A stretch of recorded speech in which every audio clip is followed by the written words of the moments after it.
Muhyiddin sir and Priya ma'am. So they are part of MSK. They are part of the MSK organization. Muhyiddin sir has passion for human life improvement, and this has inspired him to start a clinic for life in 2000. Collaborating with his own MSK theory and his own Varna or as mindset knowledge. MSK Life Clinic is an Indian first clinic to improve human life without drug by modifying their mindset knowledge, MSK, to develop the individual's educational, economical, social status and healthy mind, as well as to improve corporate industrial productivity with mutual profitable benefit. Priya ma'am has a MSc in psychology, and she is a corporate consultant as well as project executive, and she is associated with Women's Wellness Forum, which engages in both industrial and corporate sectors. She also a part of an international women helpline called as Just Call Tele Consultant, G-Care. In English, she is a well-being programmer, and she is an organizer of wellness tourism. She is also a family wellness therapist and also a marriage fitness. She also engages in marriage fitness, both pre-marital and post-marital. And she is also a professional writing skill development therapist. I know how busy both of your schedule are. Thank you very much for joining us and stay with us.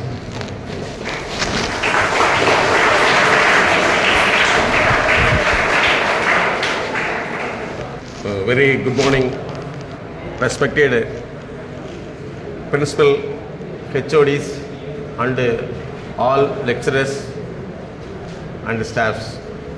So உங்களை சந்திப்பதில் நாங்கள் மகிழ்ச்சி அடைகிறோம்.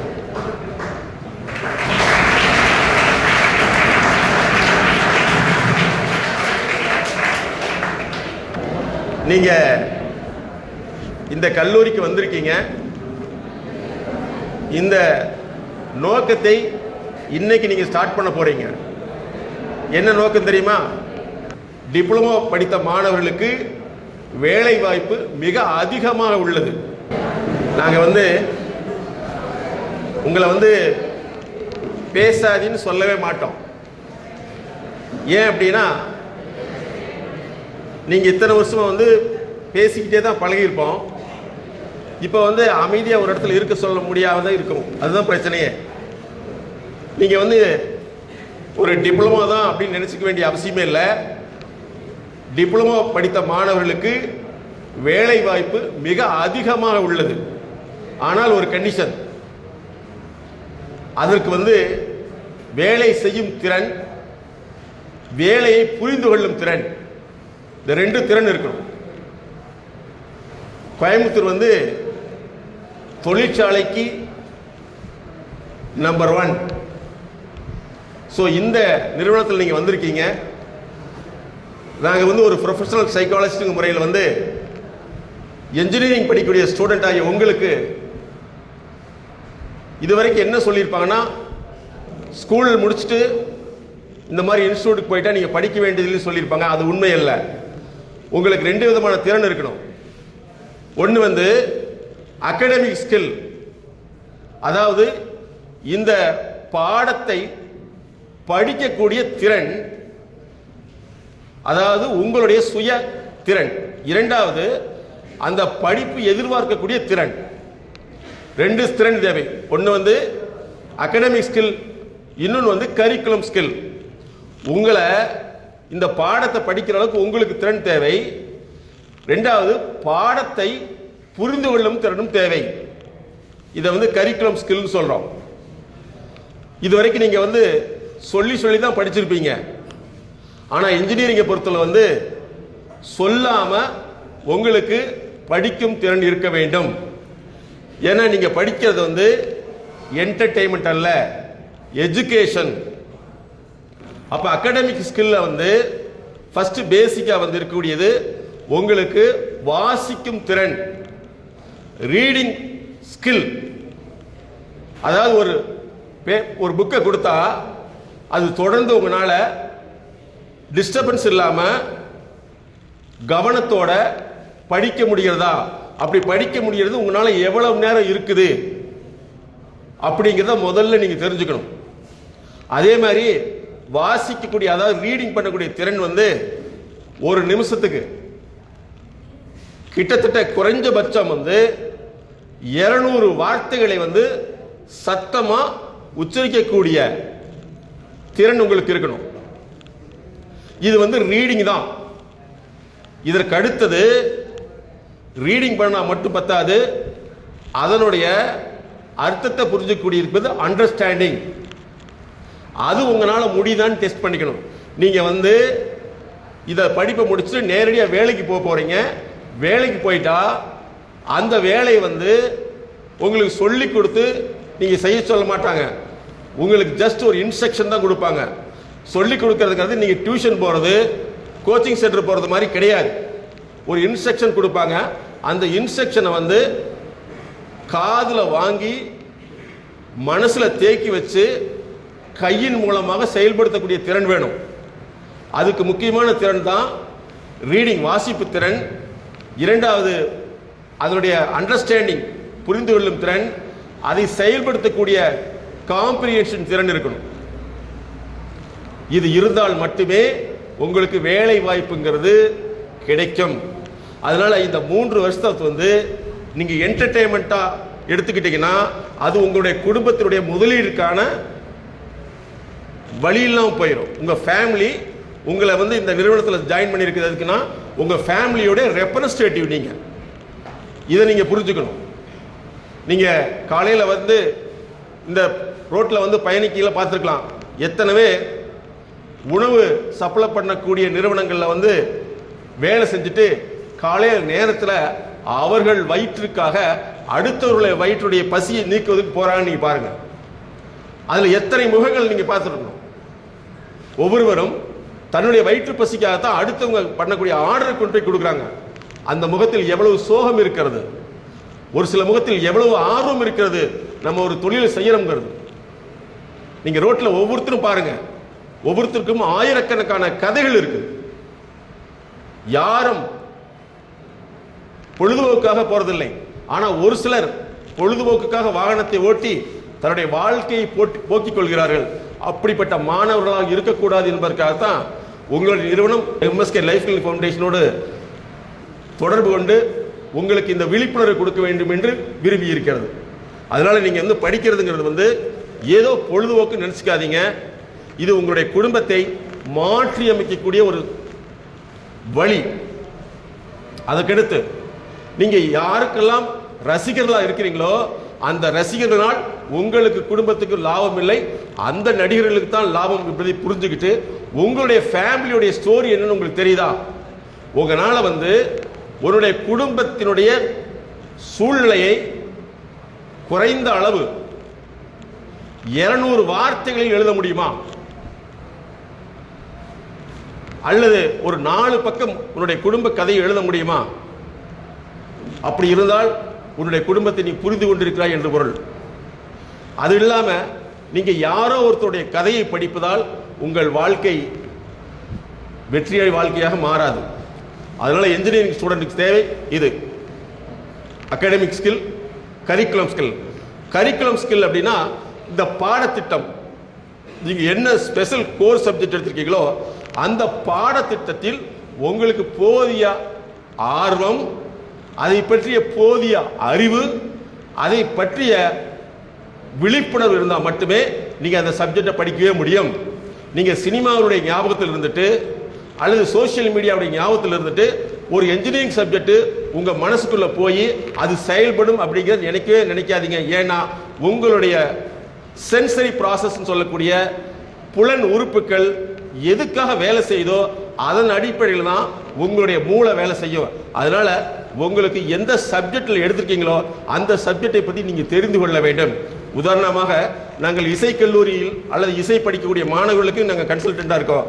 அவங்க வந்து ஒரு இசையை, அது வாய்ப்பாட்டாக இருந்தாலும் சரி அல்லது நிறைய கீபோர்டாக இருக்கட்டும், இதை வந்து அவங்க வாங்கிட்டு வந்து அதை பழகிறதே இல்லை.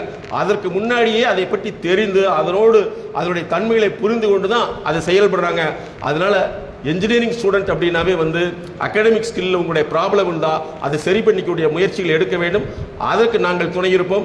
அதே போல கரிக்குலம் ஸ்கில் பாடத்திட்டத்துக்கு ஏற்ப உங்களை தயார்படுத்தக்கூடிய திறன் இருந்தால் நீங்களும் வெற்றியாளராக மாற முடியும். இல்லைன்னா இந்த 3 ஆண்டுகள் உங்களுக்கு படிப்பாத்தே இருக்குமே தவிர பயணமாக இருக்காது. அதை புரிஞ்சுக்கணும். அதுக்கு அடுத்தது என்ஜினியரிங் குவாலிட்டி, அதாவது பொறியியல் படிப்புக்கு உண்டான தரம் உங்ககிட்ட இருக்குதா?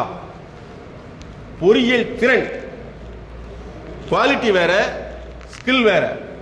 ஒரு என்ஜினியரிங் ஸ்டூடெண்ட் உங்களால வந்து தொடர்ந்து உங்களுடைய கை விரல்களை சரியான முறையில் பயன்படுத்தி ஒரு பொருளை உருவாக்கக்கூடிய ஆர்வமும் பொறுமையும் இருக்கிறதா? அதுதான் என்ஜினியரிங் ஸ்கில். அப்படி நீங்க இந்த இன்ஜினியரிங் துறைக்கு வர்றதுக்கு முன்னாடி எதையாவது ஒன்று தயாரிச்சிருக்கீங்களா? எதையாவது யோசிச்சிருக்கீங்களா? அல்லது அப்படிப்பட்ட சூழ்நிலை இருக்கீங்களா? கோவையில் உள்ள பிரபலமான நிறுவனத்தினுடைய மேனேஜிங் டைரக்டரோட நாங்கள் ஒரு மீட்டிங்கில் பேசிட்டு இருக்கிறப்ப அவங்க சொன்னார், இன்னைக்கு அந்த நிறுவனம் பேரே சொல்ல முடியாது, அந்த மிகப்பெரிய நிறுவனம். அந்த நிறுவனத்தினுடைய எம்டி ஃபாரின் போகிறாரு. அங்கே போகையில் அப்போ தான் வந்து டெலிவிஷன்லாம் ப்ரொடக்ஷன் ஆகி வெளியில் வருது. மகள் 2 பேர் இருக்காங்க.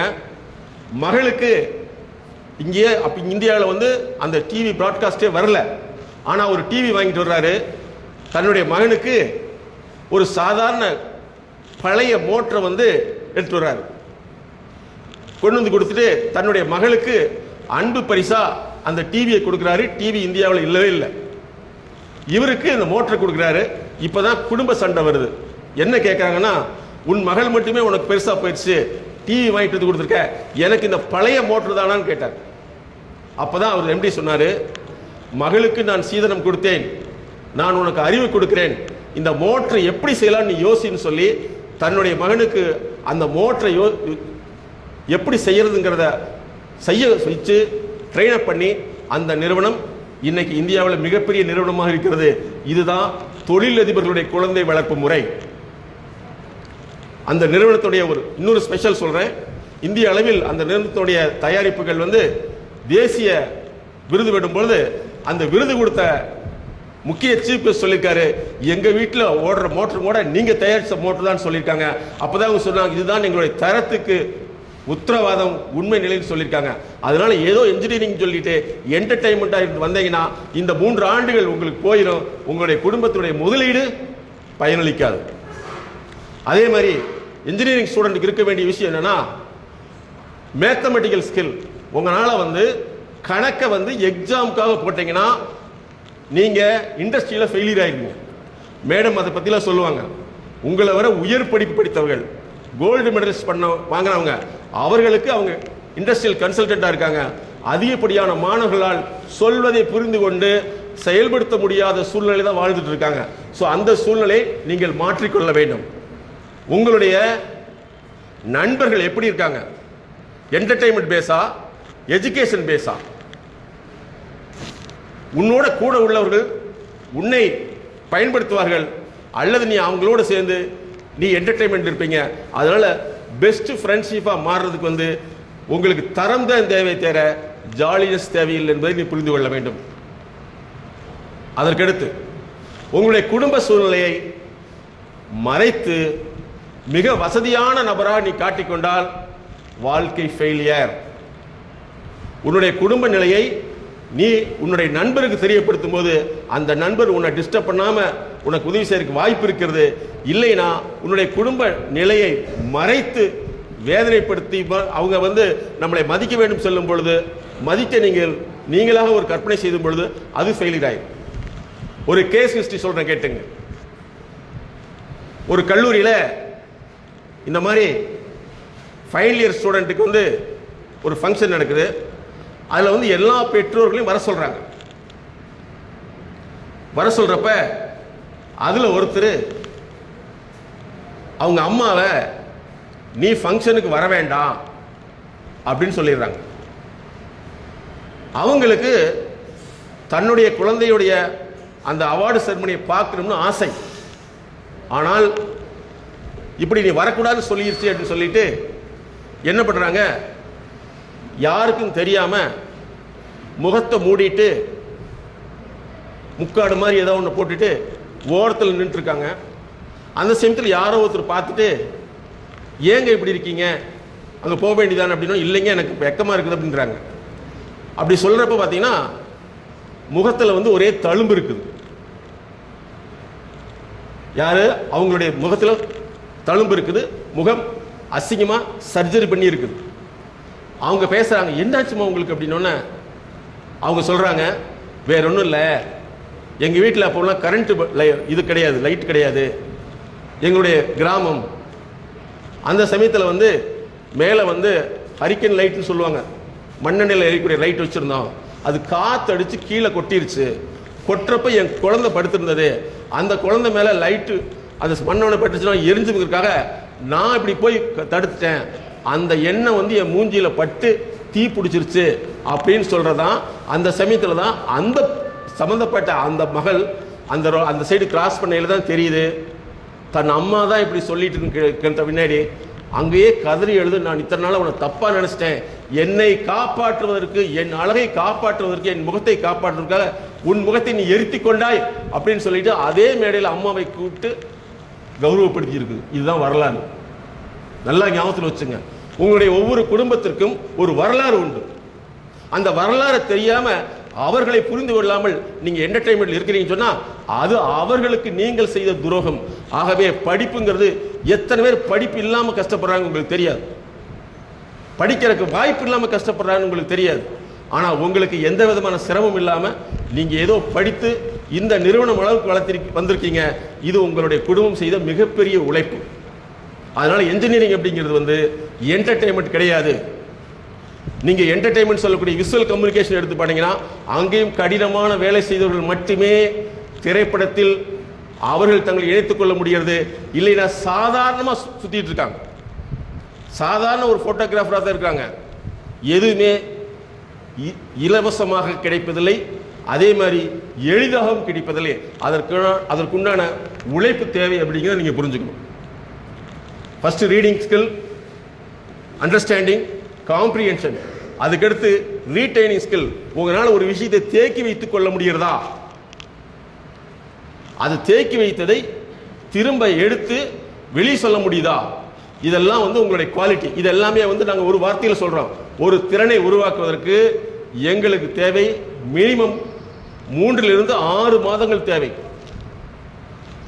அதே மாதிரி ஆரம்ப காலத்தில் ரொம்ப ஜாலியாக இருந்த உங்களுடைய லைஃப் எல்லாமே ரொம்ப ட்ராஜடியாக இருக்குது, உங்களுக்கு தெரியாது. எங்களுடைய எம்எஸ்கே லைஃப் கிளினிக் ஃபவுண்டேஷன் நிறைய இந்த மாதிரி கேசஸ் பார்க்குறோம். நாங்கள் நேற்று பார்த்த ஒரு கேஸ் என்னன்னா, வயசு ஒரு 39 இருக்கும், எனக்கு நிம்மதியே இல்லை, தூக்கமே வரமாட்டேங்குது, என்னோட குடும்பத்தினர்லாம் என்னை ஒதுக்கிட்டாங்கன்னு வர்றாரு.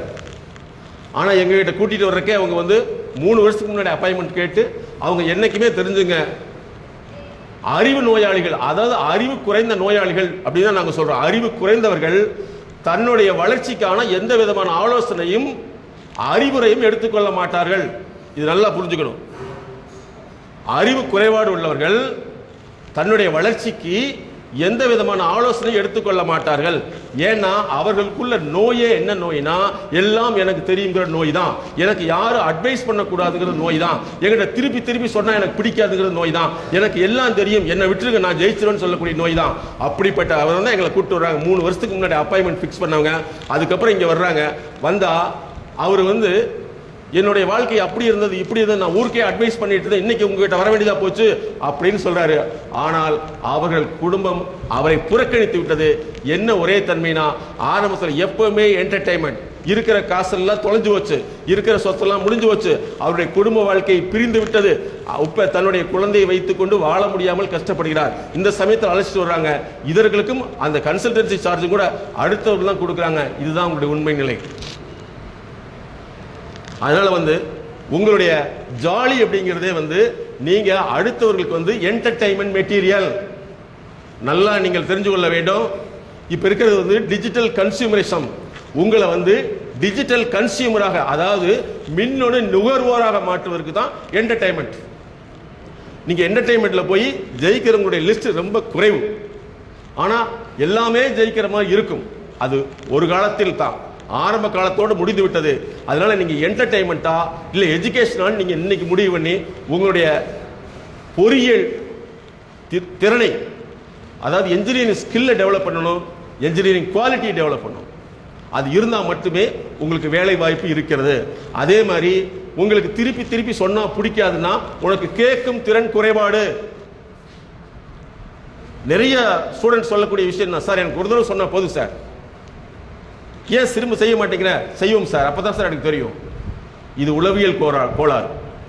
உங்கள்கிட்ட வந்து ஒரு தடவை சொல்லி திரும்ப அவங்க சொல்கிறாங்கன்னா அதோட இம்பார்ட்டன்ஸ், அதை புரிஞ்சுக்கிட்டு நீங்கள் செயல்படுத்த தன்மை வேணும். ஆனால் நீங்கள் மட்டும் ஒரு டாக்டர்கிட்ட போய் திரும்ப திரும்ப சொன்னால் டாக்டர் மட்டும் கேட்கணும்னு எதிர்பார்க்கறது எந்த வகையில் நியாயம்? நீங்கள் எப்படியோ அதே மாதிரி தான் அடுத்தவங்க இருப்பாங்க. உங்களால் வந்து என்டர்டெயின்மெண்ட்டாவது இருக்க முடியும். வேலைங்கிறது பணத்துக்காக அப்படின்னா ஒவ்வொரு துறையும் இப்படி இருந்தால் நிச்சயமாக ஒரு மனிதன் வாழவே முடியாது. ஆகவே உங்களுடைய கற்றல் திறனை மேம்படுத்த, அறிவு திறனை அதிகப்படுத்த வேண்டும். அதை நீங்கள் புரிஞ்சுக்கணும்.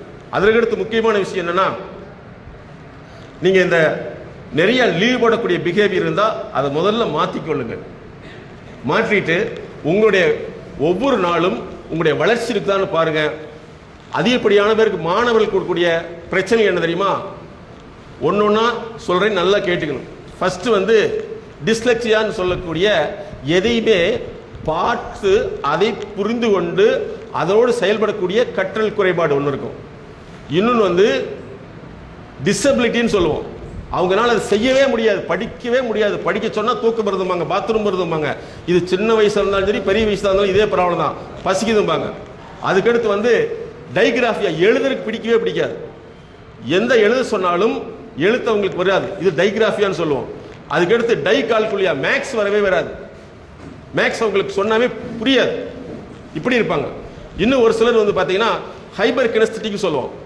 அதாவது அவங்க வந்து ஒரு நிமிஷம் ஒரு இடத்துல உட்காரவே மாட்டாங்க, அந்த சைடு இந்த சைடு போயிட்டே இருப்பாங்க. அவங்களால உட்காரவே முடியாது, உட்கார்ந்தா கவனிக்க முடியாது.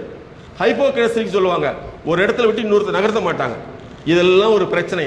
அதற்கடுத்து பார்த்தீங்கன்னா சிலருக்கு வந்து அடுத்தவங்களுடைய உணர்ச்சிகளை புரிஞ்சு கொள்ளவே மாட்டாங்க. அவங்க எதை செஞ்சாலும் நக்கல் நையாண்டி பண்ணி சிரிச்சுக்கிட்டே இருப்பாங்க. இது மிகப்பெரிய உளவியல் பாதிப்பு. ஒருத்தருடைய மன கஷ்டத்தையும் வாழ்க்கை கஷ்டத்தையும் புரிந்து கொள்ளாமல் நீங்கள் நக்கல் நையாண்டியா பண்ணது எல்லாமே வாழ்க்கையில் மிகப்பெரிய சிக்கலாக இருக்கும். ஏன்னா நாங்கள் நிறைய திரைப்பட நடிகர்கள் வரைக்கும் பார்க்குறோம், எவ்வளவு பேர் நகைச்சுவையாக நடித்தார்களோ அவர்களுடைய வாழ்க்கையெல்லாம் மிக மோசமான நிலையில் இருக்கிறது கடைசி காலத்தில். அதனால யாரையும் நக்கல் நையாண்டி கிண்டல் பண்ணி சிரிக்கக்கூடிய தன்மை அது மனித தன்மை அல்ல. ஆகவே பிறருடைய உணர்ச்சிகளை புரிந்து கொள்ளுங்கள். அதே மாதிரி உங்கள் லெக்சர்ஸ் டீச்சர்ஸ் வர்றாங்கன்னா அவங்க நீங்கள் எல்லாம் நல்லா இருக்குங்கிறது தான் கிளாஸ் எடுக்கிறாங்க. அதை விட்டுட்டு இல்லை என்டர்டெயின்மெண்ட் பண்ணுங்க, எனக்கு டெஸ்ட் வைக்காதீங்க, எனக்கு வந்து ஈஸியாக பாஸ் பண்ணி விடுங்கன்னா உங்களுடைய மருத்துவத்துக்கு போயில இதே மாதிரி மருத்துவ மாணவர்களை பண்ணி வச்சிருந்து அவங்க இப்படி வந்தால் முடியுமா? இன்னும் பல மருத்துவக் கல்லூரிகள் வந்து தன்னுடைய மருத்துவ மாணவர்களை வந்து கடினமான முறையில் பரிசோதித்து அவர்களை திறம்பட ஒரு சிறந்த மருத்துவராக மாற்றுவதற்கு கடினமாக டெஸ்ட் எக்ஸாம் வச்சு தான் வெளியே அனுப்புகிறாங்க. அதே நீங்கள் புரிஞ்சுக்கணும், நீங்கள் உங்களை மாதிரியே மற்றவங்க இருந்தால் நீங்கள் உயிர் வாழ முடியாது. ஸோ இன்னையிலேருந்து வந்து இந்த படிப்புங்கிறது சாதாரணமான ஒரு 3 ஆண்டு படிப்பில் உங்களுடைய குடும்பத்தை மாற்றுவது, உங்களுடைய டிஎன்ஏவே மாற்றக்கூடியது. உங்களுடைய டிஎன்ஏ என்ன டிஎன்ஏ? இன்னொரு கேள்வியும் கேளுங்க, உங்கள் ஃபேமிலியில் இன்ஜினியரிங் படித்தவர்கள் இருந்தாங்கன்னா அவங்க எப்படி படிச்சிருக்கான்னு கேட்டு பாருங்க. இப்படி உங்களோட சூழலை புரிந்து கொண்டு நீங்கள் இன்னையிலிருந்து முயற்சி பண்ணுங்க. யாரெல்லாம் அட்வைஸ் பண்ணால் பிடிக்காது, அட்வைஸ் கேட்க பிடிக்கலையோ உங்களை யாரும் அட்வைஸ் பண்ணுறதுக்கு விரும்பவே மாட்டாங்க. நீங்கள் கேட்கும் பொழுது அதனுடைய விளைவு காஸ்ட்லியாக இருக்கும். அதனால் உங்களை தொடர்ந்து உங்களுடைய வாழ்க்கை தரத்தை முயற்சிக்கிறதுக்கு நீங்கள் தொடர்ந்து முயற்சி பண்ணுங்கள்.